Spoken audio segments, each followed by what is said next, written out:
அன்பு தமிழ் நெஞ்சங்களுக்கு வணக்கம். நான் உங்கள் மீனாட்சி சுந்தரம். இப்பொழுது எழுத்தாளர் KP சிவப்பிரகாசம் அவர்கள் எழுதிய கல்வெட்டுகள் என்கிற சிறுகதையைத்தான் சொல்லப் போகிறேன். அதற்கு முன் இந்த கதைவனத்தை சப்ஸ்கிரைப் செய்யாதவர்கள் சப்ஸ்கிரைப் செய்து கொள்ளும்படி கேட்டுக்கொள்கிறேன். மேலும் இந்த கதை பற்றிய கருத்துக்களை பகிரும்படி அன்போடு கேட்டுக்கொள்கிறேன். இப்பொழுது சிறுகதைக்குள் போகலாம். கல்வெட்டுகள் சிறுகதை. பெரிய குடும்பம்னா அப்படி இப்படித்தான் ஒரு பட்டியில் நின்று ஒரு தொட்டியில் குடிக்கிறதுக்கு முட்டிக்கிறதும் கட்டிக்கிறதும் இயற்கை. இதுக்கு முடிச்சுக்கிட்டு விட்டுட்டு ஓடியாந்துட்ட வாழ்க்கை என்ன வருது? புருஷனை விடு, சொட்டை வாழை குட்டி மாதிரி பச்சை பொட்டு போல பொண்ணை விட்டுட்டு ஓடியார உன் மனசு எப்படி துணிஞ்சது? பெரிய நாச்சி அம்மாள் அன்று முழுவதுமே இப்படித்தான் கரைந்து கொண்டிருந்தாள். அவளுடைய அத்தனை கரைச்சல் அமைச்சர்களுக்கும் முத்துக்கண்ணு கொஞ்சமும் அசைந்து கொடுத்தவளாகவே தெரியவில்லை. வீட்டை விட்டு, அதுவும் குழந்தைகளை விட்டுவிட்டு தலைபெறி கோலமாக ஓடிவர நேர்ந்துவிட்ட காரணம் எதையும் வாய் திறந்து கூறுவதற்கு முடியாமல் நடைபெற்ற நிகழ்ச்சிகளை நினைத்து நினைத்து பெரும் கலவரமடைந்து போய் கண்ணீரும் கம்பளையுமாக கிடந்தாள் முத்துக்கண்ணு. உன் குணம் கண்டு தானே உள்ளூர் இந்த அளவுமா போகட்டும்னு அந்த ஊர்னிக்கார விட்டு சாமியை பயலுக்கு கட்டி வச்சேன். அவன் மேலே இல்லாத பொல்லாத பழி சொல்லி போன 5வது மாதமே அத்து கொடுத்துட்டு வந்துட்டேன். இப்போ அந்த பையன் 4 குட்டியும் கும்பலுமா வாழலை. அது போகட்டும், ஆளுக்கு ஒரு பாடுபட்டு வாழ்கிற குடும்பம்னாலும் மறுவாதையான குடும்பம் தானே அந்த வீரப்பட்டிக்காரன் குடும்பம். இப்போ அங்கேருந்தும் பிரிஞ்சு ஓடியாந்துட்ட 2 புள்ள குட்டியை பெற்றவ 4 அண்ணன் தம்பி கூட்டத்தை இடிச்சு புடைச்சிக்கிட்டு தான் கிடக்கணும். கால்பட்டா குத்தம் கைப்பட்டா குத்தம்னு ஓடியாந்துட்ட. ஊரில் 4 இனத்தி கை பொண்டாட்டி வளர்த்த கலசடைன்னு மூஞ்சியில காரி துப்புவா? தொண்டையை நெறித்து நாக்கு வலித்து ஒரு முறை காரி துப்பிக்கொண்டாள் பெரிய நாச்சி அம்மாள். பஞ்சவர்ண கிளி மாதிரி 5 பொண்ணுன்னு ஊரு சலம் ஒரு மிக்க அள்ளி கொறிச்சிச்சு. ஊராரு கண்ணு வீணாவா போகும்? நின்னது நிற்க மலை சாஞ்ச மாதிரி நல்லது கெட்டது ஒன்றை சொல்லாம 6 சீவனை அத்துவானமா விட்டுட்டு அவர் காலத்தை முடிச்சுட்டு போயிட்டாரு. அவர் தலையை போடையில எனக்கு என்ன வயசா போச்சு? நான் நினைச்சா ஒரு நொண்டி நொடத்தோட 2ஆம் கட்டில் போகக்கூடாது. சிட்டாட்டம் 5 சின்னஞ்சிறுசுக செதறி போகும்னு நினைச்சு காடுகரை வனாந்தரமும் கடந்து அங்க நினைக்காம இங்க நினைக்காம அவனை பார்த்தான் இவனை பார்த்தான்னு எனக்கு எவளும் வெற நீட்டி சொல்லிடாம வெந்த சோத்துக்கு விருந்தோட சுடம்ப கடம்பால் அடிச்சு ஒண்டிக்கட்டையா உழைச்சி உங்க 5ஐயும் கூடும் உடுத்தணுமா ஆக்கி வச்சேன். மற்ற 4 பொட்டையில பாரு, ஊரு பஞ்சு வதத்துக்கு வராம ஊட்டு பஞ்சு வெளியே தெரியாம ஒரு கட்டில் அடுங்கி ஒடுங்கி ஆம்பளை ஒரு பாடு பொம்பளை ஒரு பாடா சாணிய சகதி அள்ளி தள்ளி முள்ளி அதது பாட்டில் புடைச்சி கிடக்குதுங்க. 5ல் 1 சோலையா 1 ஒருத்தியால தான் என் மண்டை போற வரைக்கும் ஓயாத வேசாரம் ஒளியாத வேசாரம். நீத்து போன எரி அடுப்பு சாம்பலை எடுத்து வெளியே கொட்டுவதை போல் கடந்த கால நினைவுகளின் இருகல்களை கொட்டி தீர்த்து கொண்டிருந்த பெரிய நாச்சி அம்மாளுக்கு தொண்டை வறண்டு மரமரத்து போய்விட்டது. அடுப்பில் குமிழி போட்டு கொதித்து கொண்டிருந்த சோளக்கஞ்சியின் கொதிநீரை ஒரு அகப்பையால் மோந்து மண் கலையத்தில் ஊற்றி கொண்டு வந்து வாயால் ஊதி கொஞ்ச நேரம் ஆற வைத்த இளஞ்சூட்டோடு உறிஞ்சி உறிஞ்சி குடித்து தன் தொண்டையின் கரகரப்பை சிறிது உலர்த்தி கொண்டிருந்தாள். பொட்ட பிள்ளையில ஒரு இடத்துல கட்டி கொடுத்துட்டா அது கண்ணும் கருத்துமா ஒரு நொட்டை நோடுசல் இல்லாமல் பொழைச்சி போகணும். போன வீட்டில் மாமே மச்சான் குழந்தை அவனை இழுத்து பிடிக்க ஒருத்தி சொல்லியா கொடுப்பா? எதுவும் தலைக்கு மிஞ்சி போனப்புறம் அழுது தவிச்சு என்ன போகுது? விடு, இந்தா இதை குடிச்சிட்டு பாடு. ராத்திரி பட்னி கூடாது. விடி காத்தால எந்திரிச்சே 6 அமரம் அங்கே என்ன நடந்ததுன்னு எதையும் மறைக்காம என்கிட்ட சொல்லு, அப்புறம் பார்ப்ப. தன் மகள் முத்துக்கண்ணு புருஷன் வீட்டிலிருந்து ஏதோ கோபதாபத்தில் தான் ஓடி வந்து விட்டாள் என்ற எண்ணத்தில் அக்கறையுள்ள ஒரு தாயின் சிறிது கடுமையும் கனிவும் நிறைந்த கண்டிப்போடு கூடிய வார்த்தைகளை பெரும் மழை போல பொழிந்து தீர்த்துவிட்டு கந்தல் சேலை ஒன்றை உதறி போட்டு அதில் உருண்டு சுருண்ட பெரிய நாச்சி அம்மாள் நொடி பொழுதில் குரட்டை விட்டு தூங்கி போய்விட்டாள்.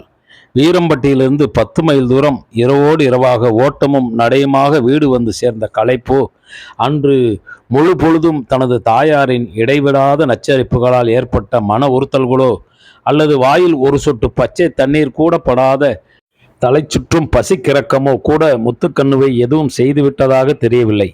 ஆனாலும் நடந்து விட்டிருந்த விளைவுகளால் குறுகி கிடந்த அவளது இதயத்தின் ஜீவ ஓட்டங்களின் தொடர்புகள் அருந்துவிட்ட வலைப்பின்னலின் இலைகளைப் போல் சுக்கு நூறாகி துவண்டு துடித்து கொண்டுதான் இருந்தது.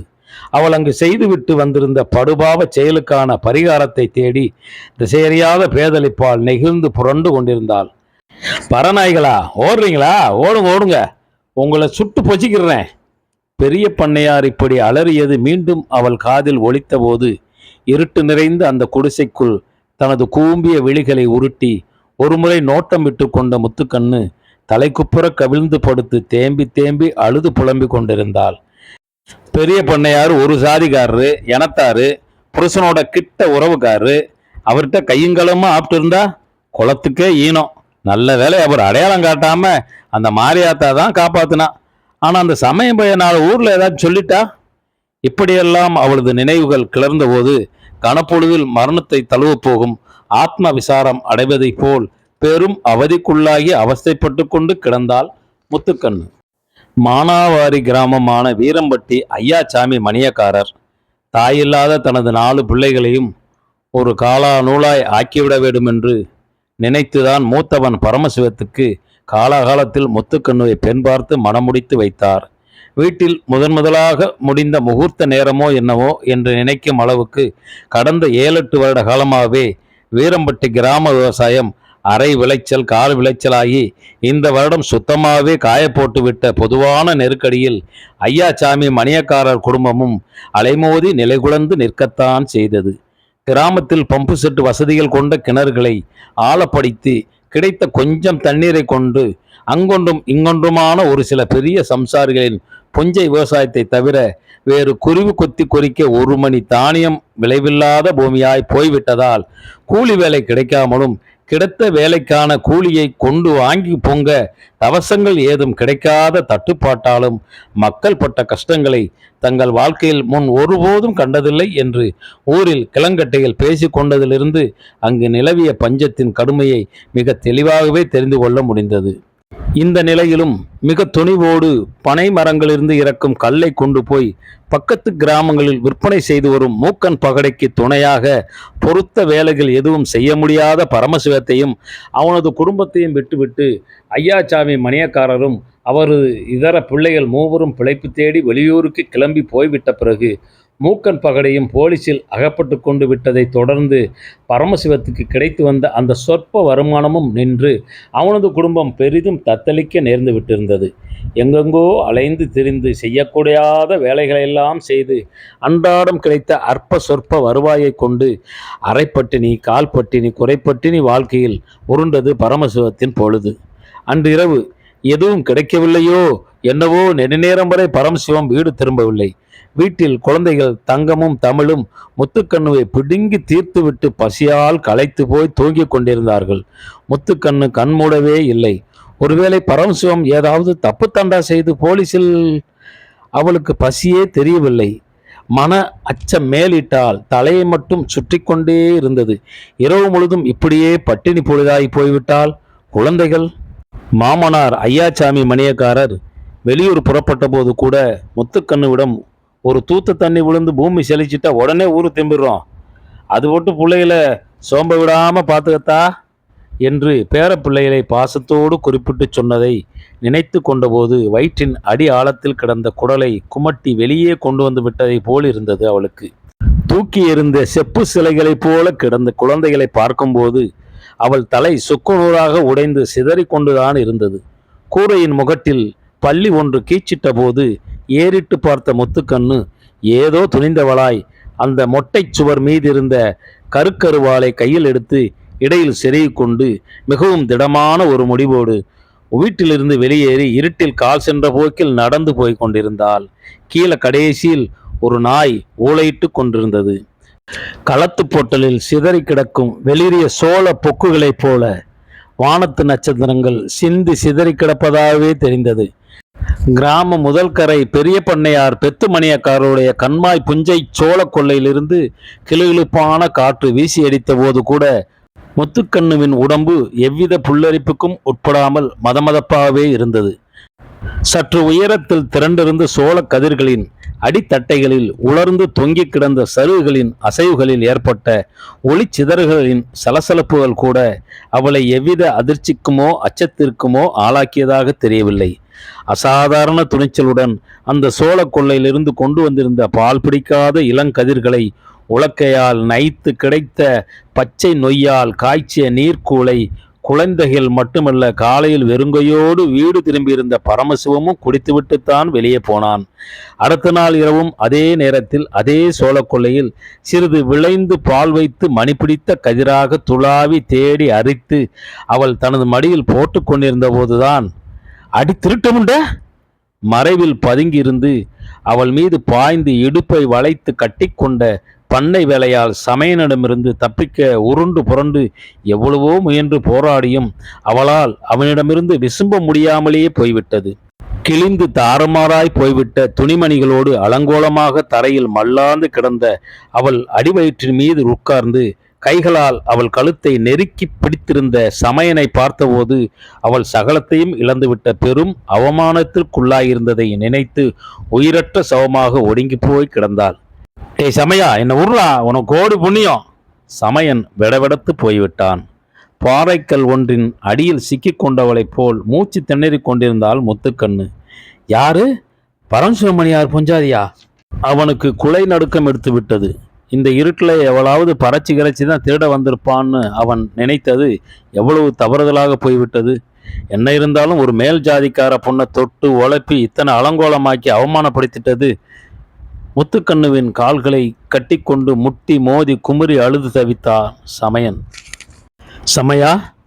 தனலாகி விட்டிருந்த அவளது சிவந்த விழிகளிலிருந்து மடைநீராக வடிந்து கொண்டிருந்த சுடுநீர் சமயனின் இதய குமைச்சல்கள் அனைத்தையும் அறவே சுட்டு பொசுக்கி விட்டுதான் தரையில் விழுந்து புரண்டது.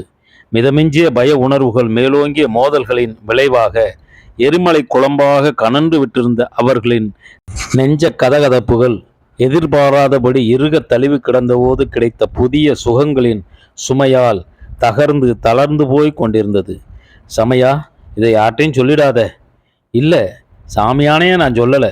முகப்பில் இருந்த பம்பு செட்டின் சிறிய விளக்கொலியின் கீழ் தனது தோள் மீது சாய்ந்து கிடந்த அவளது கொதிக்கும் சிவந்த மேனியில் பட்டிருந்த கீறல்களில் நின்றும் பிதிர்ந்த இரத்த கசிவுகளை ஒரு துணியால் துடைத்து விட்டு கொண்டிருந்தான் சமயன்.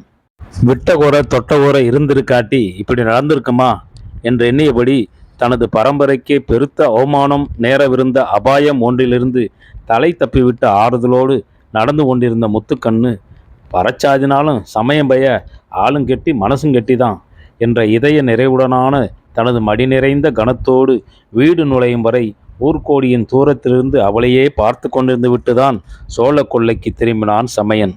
இப்படியே சில தினங்கள் சமயனின் இதமான ஆதரவோடு முத்துக்கண்ணுவின் குடும்ப சக்கரம் பரமசிவத்தின் வருவாயை எதிர்பாராமலேயே ஓடத் தொடங்கியிருந்தது. அன்று அப்படி ஒரு சம்பவம் நடந்துவிடும் என்று அவளோ நிவாரண வேலைகள் சம்பந்தப்பட்ட கான்ட்ராக்ட் பிசினஸுக்காக வெளியூர்களில் முகாமிட்டிருந்த தனது பண்ணையார் அன்று வீடு வந்து சேர்ந்துள்ளதை பற்றி அறியாமல் இருந்துவிட்ட சமயனோ சிறிதும் நினைத்து கூட பார்க்கவில்லை. பேரிடி ஒன்று மின்னாமல் குமராமல் வந்து அவர்கள் தலைமீதே விழுந்து விட்டது. சோழ கொள்ளையின் வட மூலையில் ஒரு திட்டு வரப்போரத்தில் பகல் பொழுதில் அவனால் பரப்பி வைக்கப்பட்டிருந்த சோழ சருகு மெத்தையில் முத்துக்கண்ணுமும் சமயனும் ஒன்றாக இருந்தனர். அட பரராஸ்கள்! டார்ச் லைட்டின் ஒளியோடு பெரிய பண்ணையார் அலறல் ஒளியும் இணைந்து அதிர்ந்தபோது நிலை தடுமாறி போன முத்துக்கண்ணுவும் சமயனும் ஆளுக்குறு திசையாக விழுந்தடித்து தலைதெறிக்க ஓடிக்கொண்டிருந்தார்கள். பர நாய்களா, ஓடுறீங்களா? ஓடுங்க ஓடுங்க, உங்களை சுட்டு பொசிக்கிறேன்! இருட்டில் வெகு தூரத்தில் பறந்து கொண்டிருந்த முத்துக்கண்ணுவின் காதில் பெரிய பண்ணையாரின் அலறல் ஒரு வெடிகுண்டின் தாக்குதல் போலவே போய் விழுந்தது. ஏண்டி முத்துக்கண்ணே, எந்திரடே! இதோ உன் புருஷன் பிள்ளையெல்லாம் வந்திருக்காங்க பாரு! பெரிய நாச்சி அம்மாள் இறைந்து கொண்டிருந்தாள். முத்துக்கண்ணு முகம் திரும்பவில்லை. தலை தூக்க முடியாத கனத்த பாரம் ஒன்று அவள் தலைமீது ஏற்றி வைக்கப்பட்டிருந்தது போல் அவளுக்கு தோன்றியது. வெளியில் ஒட்டுத்தண்ணியில் அமர்ந்திருந்த அவள் புருஷன் பரமசிவத்தோடு பெரிய நாச்சியம்மாள் பேசி கொண்டிருந்தது மட்டும் கணீர் என்று அவள் காதுகளில் வந்து விழுந்து கொண்டுதான் இருந்தது. அவன் மேல ஒன்றும் குத்தமில்லத்தா, பட்னி கிடக்க முடியல, ஓடியாந்துட்டா. ஊரில் வீட்டுக்கு வீடு பட்னி தான், அதுக்கு ஓடி வந்துட்டா தீருமா? இந்த பச்சை மனுகளோட பொட்டச்சி உசுறு அவ்வளோ பெருசாக போச்சு, லாண்டி முண்டை. சரி சரி, பிள்ளைய கிறங்கி போச்சுங்க. பொக்குன்னு பள்ள தேய்ச்சிட்டு வாங்க கஞ்சி குடிக்க. ஊரில் ஏதாச்சும் விசேஷமா? ஒன்றும் இல்லத்தா, நம்ம பெரிய பண்ணையார் பெத்து மணியக்கார் மாமா வீட்டு பண்ணக்கார பைய பற விட்டு சமைய நேற்று ராத்திரி ஐயனார் கோயில் ஈச்சந்தோப்புக்குள்ளார தூக்கு போட்டு செத்து போட்டான். பாவம் ஆத்தா காளி கிளவி துடியா துடிச்சு கிடக்கா. தனது குழந்தைகள் தங்கத்தையும் தமிழையும் கட்டி அணைத்து வாய்விட்டு கதறி அழுது கொண்டிருந்தாள் முத்துக்கண்ணு. நன்றி, வணக்கம்.